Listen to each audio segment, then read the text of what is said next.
Welcome to Torah. I'm Megan Yates. This week we are going to be talking about Genesis chapters 1 through 6. Genesis is packed full of information. This July, my family took a trip to the Creation Museum in Kentucky. There we started a 4-month journey learning about the 7 days of creation. We learned about the fall of mankind and about the generations after Adam. This was a fun learning experience for me and 3 of my sisters. This journey has helped me learn how important it is to learn the beginning of the story. How can we understand Yeshua's first or second coming if we don't know about the beginning? Torah is all about digging deep in God's Word. I can't possibly share everything I've learned over the last 4 months, but I hope I can at least take you through the 7 days of creation in a way that will make you want to study more. Take time as you listen to each of these verses to really think about God's creation. Day 1. God created light and saw that light was good. Then God said, "Let there be light," and there was light. God saw that light was good. God then separated the light from the darkness. God called the light day, and the darkness he called night. Evening came and morning followed, the first day.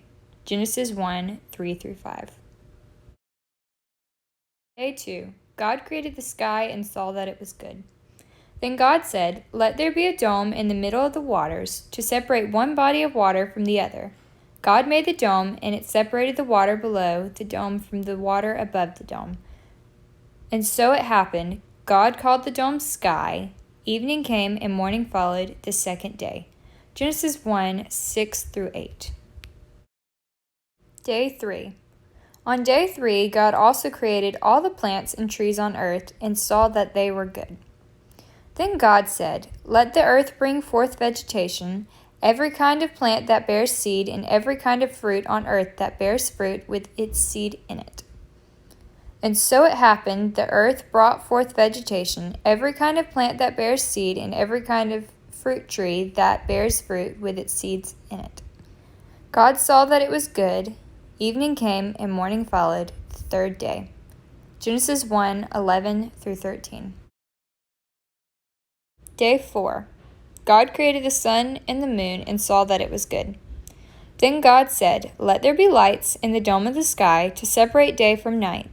Let them mark the seasons, the days, and the years, and serve as lights in the dome of the sky to illuminate the earth."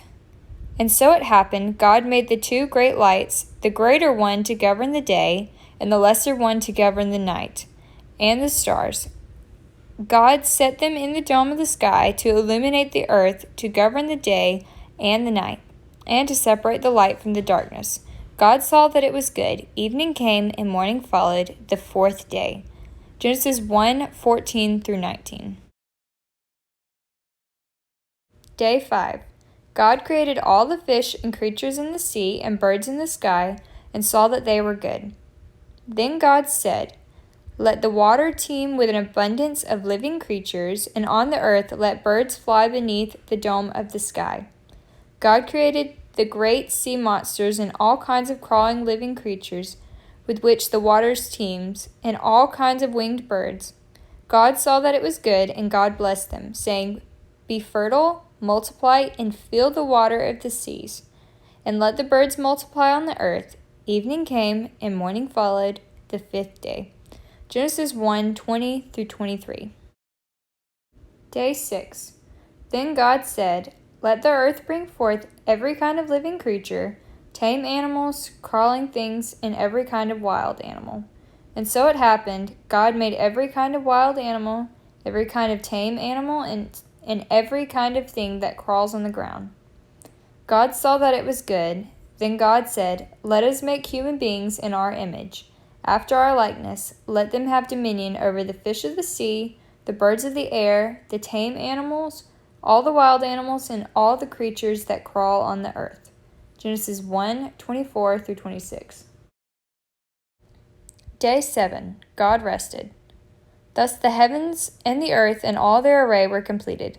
On the 7th day God completed the work he had been doing. He rested on the 7th day from all the work he had undertaken.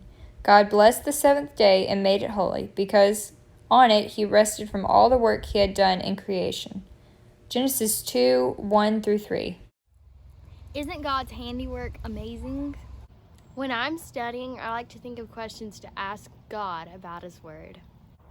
That's one of the funnest parts of doing a weekly Torah portion. Here are two of the questions I was able to study with my family.